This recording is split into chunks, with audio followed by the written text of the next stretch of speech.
गौरव Gupta allrounder YouTube channel पहुँचे हैं आज पूर्वी दिल्ली के गोपाल पार्क कृष्णा नगर में। ये मेरे साथ ये भाई खड़े हैं, ये बच्चे खड़े हैं कि जिस तरीके से मेहनत कर रहे हैं कि ज़्यादा से ज़्यादा देश के अंदर पौधे लगाएं। हर साल जो है नवंबर में और प्रदूषण जो है बहुत ज़्यादा हो जाता है।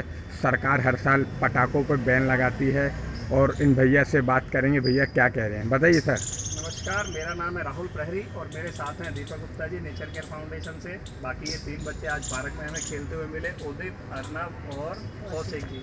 तो सबसे पहले नमस्कार करूंगा दिल्ली वासियों को और कहूंगा कि हम अपने आने वाली पीढ़ियों को अपने साथ पर्यावरण संरक्षण के कार्यों में जोड़ें। ये बच्चे मुझे पार्क में खेलते हुए मिले और मैंने जब इनसे प्लांटेशन के इम्पोर्टेंस की बात की तो इन्होंने वो बातें बताई जो एक जागरूक नागरिक को पता होती हैं। समस्या कहाँ आती है? दिल्ली जैसे शहर में जो व्यक्ति पर्यावरण के लिए काम करना चाहता है उसके लिए कोई प्रशिक्षण या इस प्रकार की अनुसंधान शालाओं की बहुत बड़ी मात्रा में कमी है। आज वही काम जो ये बच्चे थ्योरिकल मुझे काफ़ी अच्छे से बता रहे थे, फोटोसिंथेसिस, प्लांट से हमें फूड मिलता है, सॉइल मिलती है, एनवायरनमेंट हेल्दी होता है, ऑक्सीजन मिलती है, इन्होंने वो सारी क्वालिटीज़ मुझे बताई। आज मैं ग्राउंड लेवल पर आपको दिखाऊंगा कि किस प्रकार दीपक आहूजा जी और हम सब लोग मिल करके जो नीम के पेड़ से निमोलियाँ गिरी, जो बीज बने वो बीज ये नीचे आप देख रहे होंगे, हम इन बड़े बड़े कंटेनरों के अंदर इन निमोलियों को बिल्कुल खुरपी की मदद से निकालेंगे और निकालने के बाद इन्हें इधर शिफ्ट करेंगे इसके अंदर। और जब ये 1 से 1.5 वर्ष की आयु को प्राप्त कर लेंगे, यानी कि इनकी हाइट 3 फीट से 5 फीट तक हो जाएगी, इस प्रकार दीपक आहूजा जी ने प्रण लिया है कि 200 के करीब ये इस प्रकार की सैपलिंग को इकट्ठा करेंगे और सर्वाइवल रेट भी 200 के करीब इनका रहता है, क्योंकि इनकी देख रेख, संभाल और केयर काफ़ी अच्छी होगी। देखिए, प्रकृति 5 तत्वों से मिलकर बनी है, जिसमें से एक तत्व भूमि भी है और भूमि पर खड़े होने वाले प्लांट वायु को शुद्ध करते हैं, हमें जीवन जीने के लिए ऑक्सीजन की भरपूर मात्रा देते हैं, वर्षा ऋतु को आकर्षित करते हैं, टेम्परेचर यानी पृथ्वी के तापमान को शांत रखने में मदद करते हैं। इस बार 52 को पारा पार गया। उम्मीद है सभी दिल्लीवासी इस प्रकार कार्य करेंगे। और ये देखिए, हमें निःशुल्क मिल रहा है प्रकृति से। सबसे बड़ी बात यह है, इसमें केवल हमारा श्रमदान लग रहा है। सबसे बड़ी बात यह है। प्रकृति की एक और बड़ी छोटी सी बात कह करके अपनी बात को विराम देता हूँ।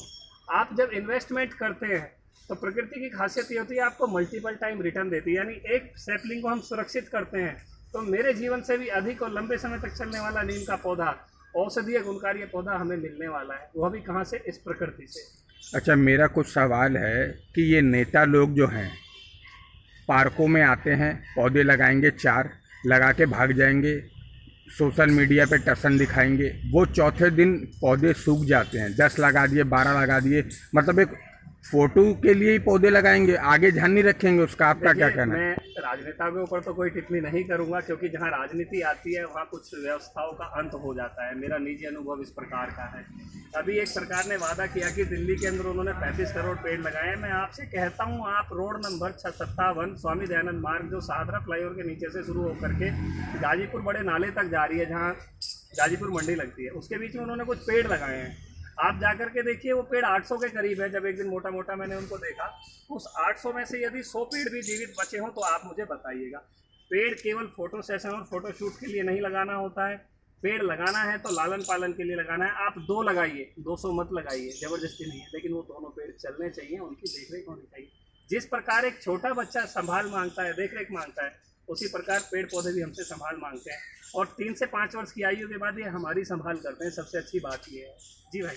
कुछ और मैंने देखा है कि कुछ पार्कों का बुरा हाल है। जैसे हमारी जो ये वार्ड है, इस वार्ड के अंदर जैसे संजय पार्क में पौधों की बहुत कमी है, चंदर नगर पार्क के अंदर पौधों की बहुत कमी है, और आपका जो संकट मोचन हनुमान मंदिर है वहाँ भी पौधों की बहुत कमी है। यहाँ तो फिर भी बहुत सुधार है। बहुत सारे पार्क हैं दिल्ली के अंदर जहाँ पेड़ पौधों की कमी है। बाकी गीता कॉलोनी के कुछ पार्क ऐसे हैं जहाँ पर भरपूर पेड़ लगे हुए हैं, पर कुछ ऐसे पार्क बहुत सारे हैं यहाँ पर कि पार्कों में पौधे नहीं लगे हुए। मैं इस पर एक बड़ी छोटी सी टिप्पणी कहूँगा। कोई भी जो राष्ट्र होता है वहाँ सरकारें भी होती हैं, जागरूक जनता भी होती है और एक सिविल सोसाइटी भी होती है। माना सरकारें काम करें ना करें, हमारी भी कुछ नागरिक होने के नाते जिम्मेवारी बनती है। हम हमेशा अधिकार की बात करते हैं। एक छोटा सा एग्जांपल देता हूँ, कूड़ा उठाने वाला। हमने बचपन से सीखा, अपने घर के कूड़े को उठाकर बाहर फेंक दो, वहाँ से एमसीडी वाला आएगा, उसको ले जाएगा, उसको उठा करके एक डंपिंग यार्ड पे डाल देगा।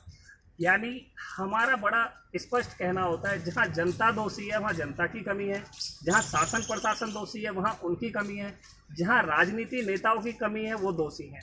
तीनों अपने आप को अपने पार्ट पर करेक्ट करें, काम करें, व्यवस्था 2 दिन में सुधर जाएगी। हमें कूड़ा, हमें पेड़ पौधे लगाने हैं, संभालने हैं। हमें राजनीतिक कार्यक्रमों की शोभा नहीं बनना है, हमें पेड़ लगा करके भूलना नहीं है। जो बात है ये हमें अंदर से ग्रीन होना पड़ेगा, हमारे अपने मन में, दिल दिमाग में पर्यावरण लगाना पड़ेगा कि पर्यावरण है क्या। क्या चलती हुई गाड़ी से सड़क पर कूड़ा फेंकना पर्यावरण है, या गुटखा खा करके सड़क पर थूकना पर्यावरण है। लेकिन हाँ, यदि एक सफाई कर्मचारी नियमित रूप से घरेलू कचरा आकर के नहीं उठाता है तो वह भी वहाँ पर बराबर का दोषी है। और एक देश का सभ्य नागरिक यदि सड़क पर आकर के कचरा फेंकता है, पार्कों को गंदा करता है, तो वह भी बराबर का दोषी है। मैं फिर लौटूंगा, मैं किसी एक पक्ष को दोषी नहीं ठहराना चाहता हूँ। जो जहाँ जहाँ बराबर का दोषी है वहाँ वहाँ उसकी कमी है।